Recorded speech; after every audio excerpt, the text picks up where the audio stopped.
he had accountants and stuff managing this. There's no way he is managing all these funds and he is managing all this stuff. He's got a huge channel that he is focused on. He more than likely handed that responsibility over to somebody else. A couple weeks ago, there was a couple of videos that were released by Carl Jobst. I still don't know how to pronounce it, and Mudahar, some ordinary gamer, who were talking about his open hand charity, which is what it's called, and his charity drive that happens every year where they raise money for pretty much for Alzheimer's. That's the idea.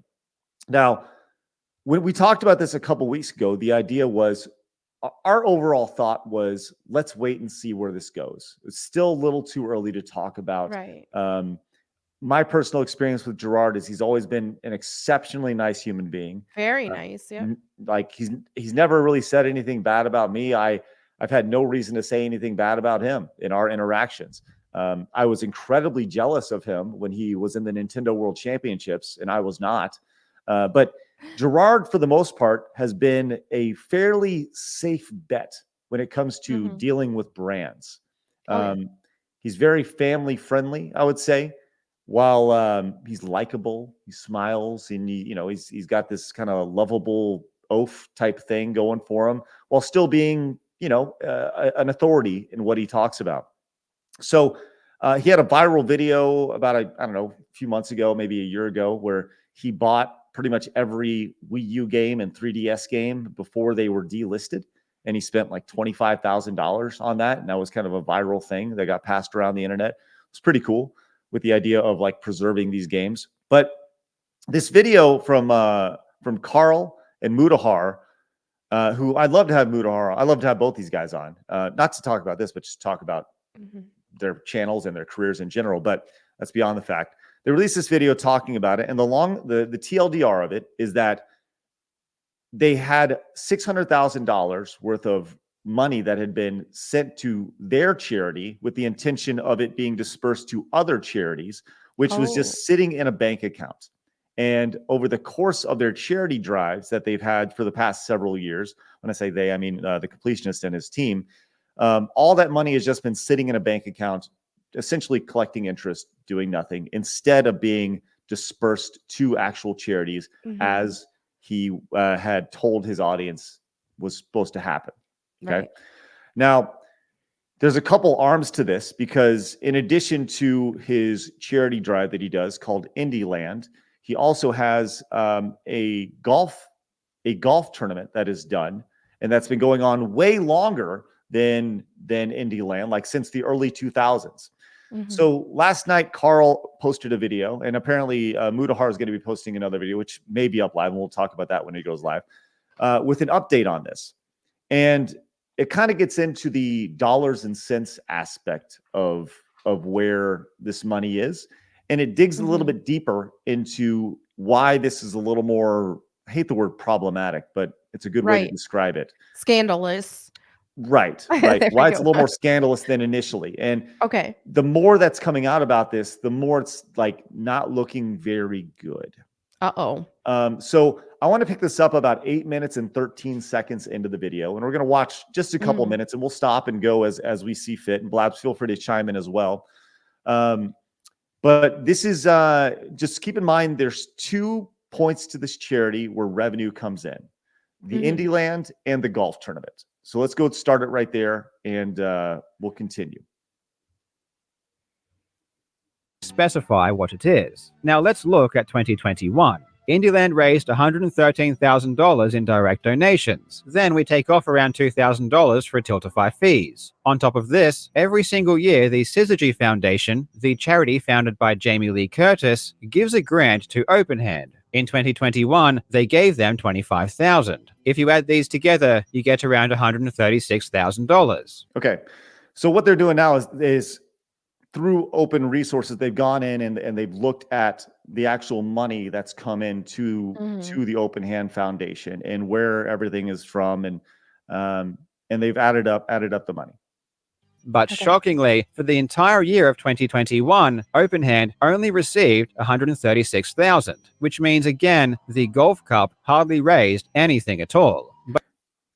And this is the second part of it. So if you were add up everything, like the math on the surface makes sense. They Right. received $100 plus $1,000 in support, and another 25,000 from Jamie Lee Curtis's thing. But there's also this golf thing that's not being accounted for here. So Okay. But we know that's not the case, because we have photos of every single year the Golf Cup has been running since 2014, and we know how many sponsors they have and what they paid.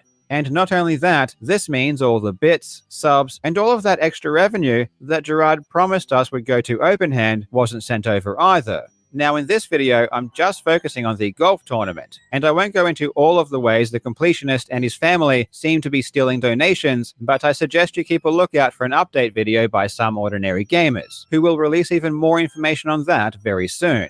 So let's look at the 2021 Golf Cup sponsors. It's had 2 diamond sponsors, which were $8,000 each, 1 platinum sponsor, which is $7,500, and 6 gold sponsors, which are $6,500 each. Just from those 3 tiers alone, ignoring all of the other sponsors, all of the other registration fees, all of the other money raised from the raffle and auctions, and ignoring any direct donations which should be received during a charity event, we already have a total of more than $60,000, and all of that money seems to have vanished. It certainly didn't go to Openhand, or at the very least, for some reason, isn't showing up on their filings. All of the filings from 2019 onwards show the same pattern. Almost all of the revenue raised can be attributed to Indieland, and hardly anything seems to come from the Golf Cup.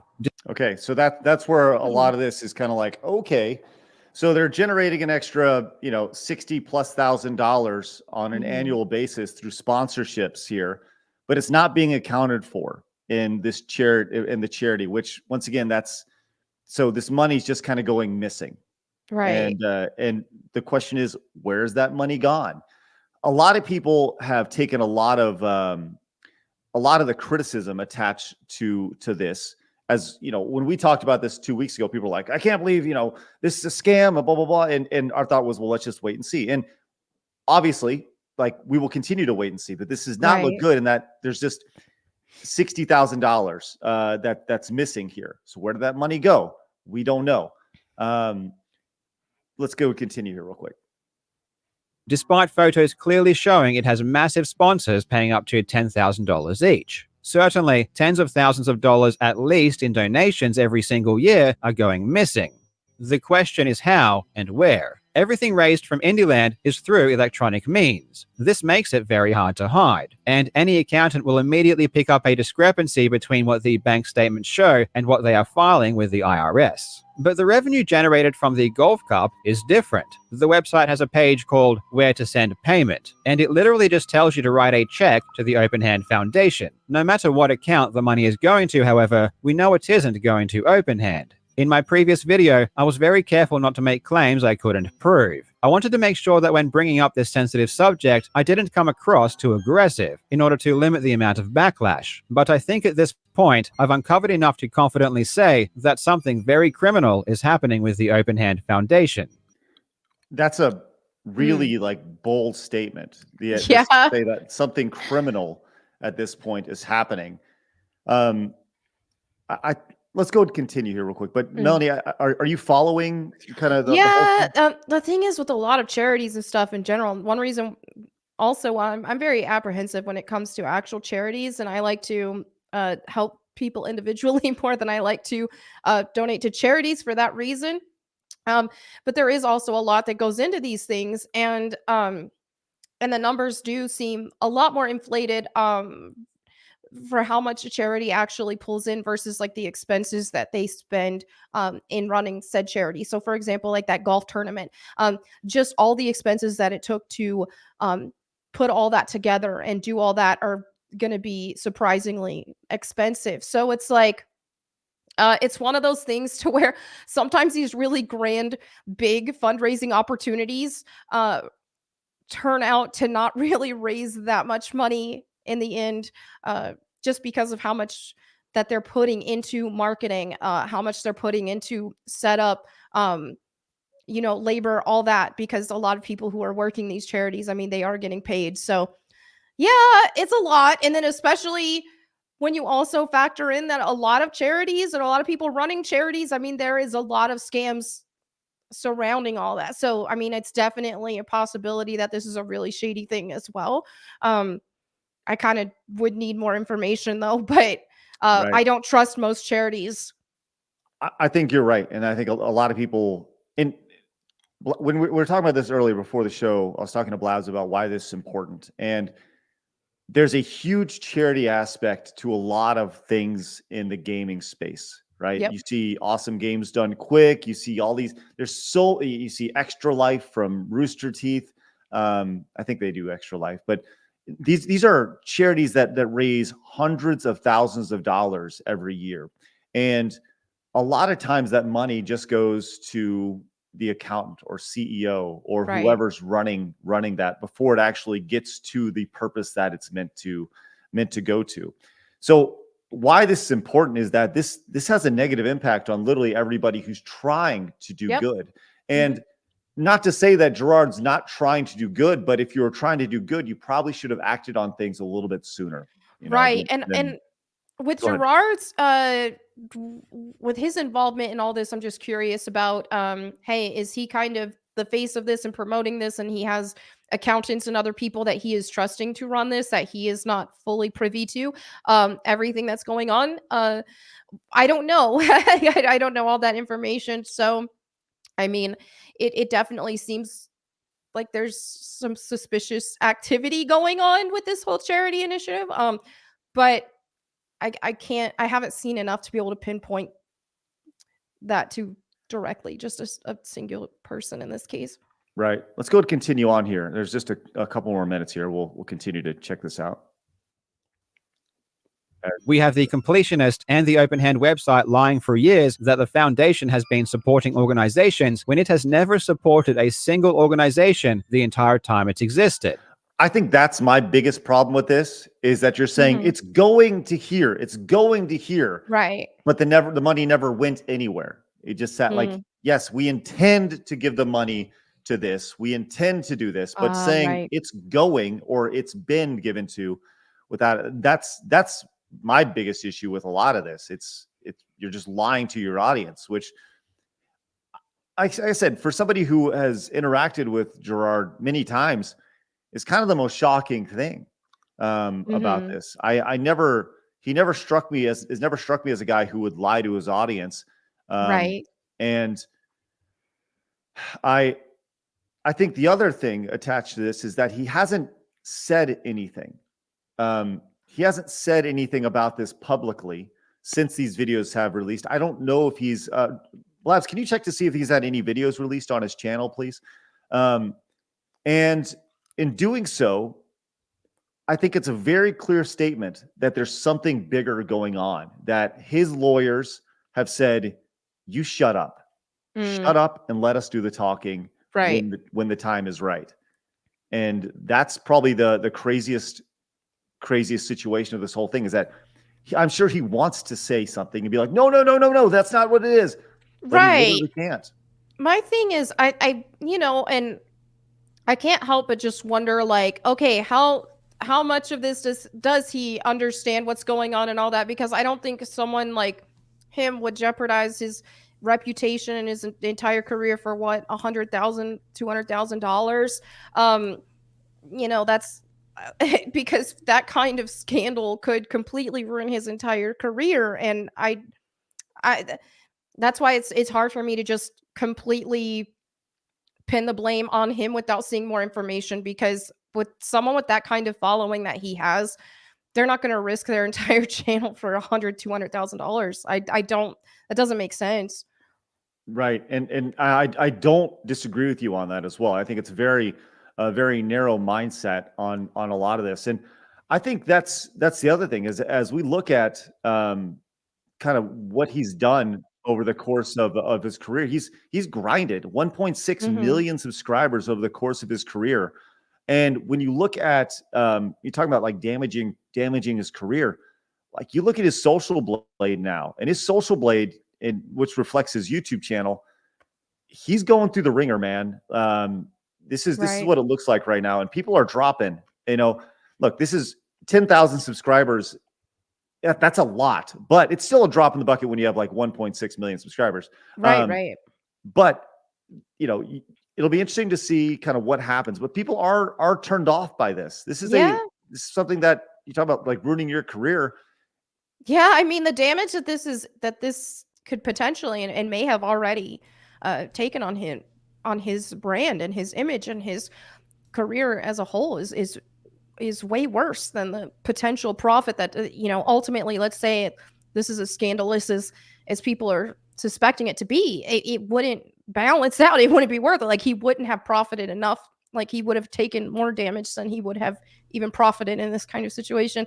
So I don't he doesn't strike me as a complete idiot, and he doesn't strike me as somebody who's desperate for less than $200,000 either. So I definitely would need to see more. Like I said, I think that it's entirely possible that this is like, he had accountants and stuff managing this. There's no way he is managing all these funds and he is managing all this stuff. He's got a huge channel that he is focused on. He more than likely handed that responsibility over to somebody else. So I think at worst, this is probably just incompetence, and I would need to see more before I could just completely pin the blame on him. It's not adding up to me how there would be any benefit for that kind of risk. Well, I think that's the thing that is most puzzling for people who have interacted with them, is like, what's happening here? Well, let's go. Yeah, and I mean, that's character aside, because like, I don't know him well enough to make any calls. Like, he's always seemed like a really nice person, like a morally sound person, but you can never trust just an impression just from meeting somebody a couple times, Right. or just seeing their content. Like, you never know the true character of a person. But just saying, even when I take the moral element out of it, it would be the most boneheaded, idiotic move. And I don't think somebody that has a channel of his size and that has been running essentially a business for as long as he has would be that stupid. It doesn't make sense. Right. And for the record, he last uploaded a video 2 weeks ago. Okay. Now, can you check the date on that? Because I want to, if you can check the date on when that was released versus the first video from Carl, the exact date there, that'd be great. Let's go and continue on the rest of this video as Carl has some finishing thoughts here. So let's go. We're almost there. We have more than $650,000 sitting in an account somewhere that still hasn't been donated or accounted for. And we have hundreds of thousands of dollars from the golf tournament that has simply vanished into thin air. And this is why I think the Completionist and the Open Hand Foundation have been completely silent. Anything they say at this point is probably going to be used against them, simply because the truth is looking really, really bad. Almost everyone is screaming at them just to donate the money, which should be pretty easy to do. It doesn't make sense. Why not just, okay, the jig is up, just donate it. If you supposedly still have the money, just donate it. What's the excuse for not donating it yet? But they don't want any more attention being drawn. What's that, Mel? 650,000. I thought it was only like 200,000. That's still a lot, but I don't know. My opinion still kind of stands, but that is more than I thought. But again, that's the money that's been donated over the course of all the live streams and such. So okay, that's the total value of it. But to answer the question, and I think Carl does answer this question, but just to kind of, like, they can't at this point, they can't just be like, well, look, we donated it. Here it is. We donated over $500,000 to charity X or whatever it may be, because they're in a massive no-win situation at this point. Like, they can come out and donate all the money and no one's going to be happy. They can come out and say they screwed up and people will still have questions. No one's going to be happy. This is, man, it's not suicide for his career. But this is detrimental. And like I said, I'm very hesitant to jump on the look at a bad person he is. Yeah, I can't do that yet. I don't know enough. Like I said, this could be the people that he handed off that responsibility, the accountants, all that is just negligence on their part, or whatever going on their part, and him just not, him just, okay, I'm the face, I'm raising the money, and then they handle everything else. When you're a content creator, you focus on making content, and that's your full-time gig, and your face, everything that you're doing. And so a lot of times with things like this, it's like you hand off the rest of the work in terms of that to other people. So maybe he doesn't even know about it. Maybe he does. I don't know, but I just can't make Is enough of a call right now. is K1 right here? Is it worse not to donate it? You know, like, do you by still sitting on it? I mean, there's so many questions here, and I think Well, that's the crazy thing about. yeah.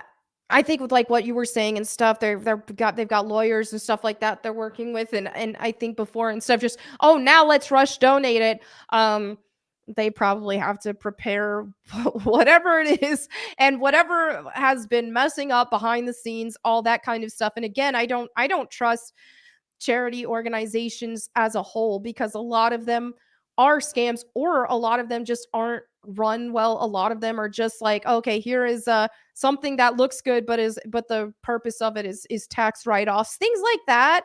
um so I'm sure there is probably some shady goings on somewhere behind the scenes with all this stuff. And this is why they have to get the lawyers to handle everything and to account for everything and try to clean this up as much as possible. But Right.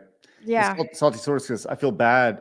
I feel like this is bad for gamers, is why people don't take independence seriously, because cons like this give the rest of the people doing good a bad rep. Right. 100%. I definitely agree with you on that for sure. And, you know, yes, Blabs. For context, so Carl posted the first video 2 weeks ago, and it was on November 13th. But the completionist last video was the 13th, was the 11th. So it's Okay. a 2-day difference. Okay, so Gerard got his video out before then. Okay, sounds good. Let's go and finish this up real fast. Drawn to this. They hope people at worst will think that Indieland raised some money and didn't donate it for a few years. They can live with that. What they don't want is people, especially the authorities, looking into the golf tournament and all of that sponsorship money. I've heard many people say this could just be negligence or ignorance or laziness, but I can assure you this is not the case. This fraudulent activity has been going on for at least 10 years, and it's not just Indieland. Both events were lying and saying they were contributing funds when they weren't. The Golf Cup was taking in donations without contributing any of the money it raised long before Indieland even started. And when Indieland came along, it did the exact same thing. This doesn't happen accidentally. This absolutely needs to be investigated by the authorities. And the only way that happens is if the Open Hand Foundation is reported. I'm going to put a link to where you can raise a complaint in the description. And I hope that many of you consider taking a couple of minutes to do so. It's obvious Open Hand isn't in a rush to respond or donate the money, so at this point, all we can do is wait for those with power to step in. So that's where it's at right there. And I'm sure that link to to file a complaint has been flooded over the past little bit of the last couple days or couple weeks or whatever it may be. I guess this link in particular, last day or so. But man, that is really a crazy situation. And to see there's more coming, and that's the thing that's not talked about when you talk about Mudahar's video coming up, is like, what about the bits? Because earlier in the video, he talks about like all your bits, all your donations, all your subs, it's all going to this, right? That hasn't been accounted for. So what happened to the money? Who knows? yeah, And it's a lot. And for those who are saying like, I saw someone say, stop standing for them. I don't think that's what we're doing at all. I think it's very fair to look at this from a critical eye. And like, nobody here is defending Gerard at all. This is a horrible situation. And if Gerard did some criminal stuff, Gerard needs to pay the consequences for that criminal stuff. Yep. I mean, there's a bar, and once you go above the bar, you got to pay the fine, go to jail, do whatever it takes. But this is very clearly more than just Gerard. There's multiple people, and I think that's what you were saying, Melanie. Is there's a lot of people attached to this. Gerard is unfortunately the front man for it. Right. He's the one in charge of getting people to hand over their money. So It's And it's I crazy. think this is just a good lesson in charities in general, and just the fact that so many charities are corrupt, even some really huge name charities. I mean, there's no telling. And a lot of charities are set up for tax write-offs, for money laundering, this, that, and the other. Do you truly know where that money is going? And that's one reason why. I mean, I used to work with charities a lot more often, and I haven't in a couple years, because it's like I would rather put my focus on where I know the money's going. Like, okay, here's someone from the community that had a GoFundMe set up because they were, had a medical emergency. This, that, or the other things like that. I where I know where the money is going, I feel a lot more comfortable than with a lot of these big charities, and especially whenever I have charities approach me for a stream or a fundraising stream or something like that. It gets to a point to where it's like, well, I don't know very much about this charity, even if they seem really cool. Do I actually see where the money's going? And when it Right. comes to, okay, asking my community to donate money to stuff, if I don't 100% know exactly where that money is going, I don't feel comfortable with it. But what do you think about this? Leave us a comment down below. We read every single one of them. Also, make sure you hit the subscribe button because you have found your home for common sense in the gaming and entertainment worlds.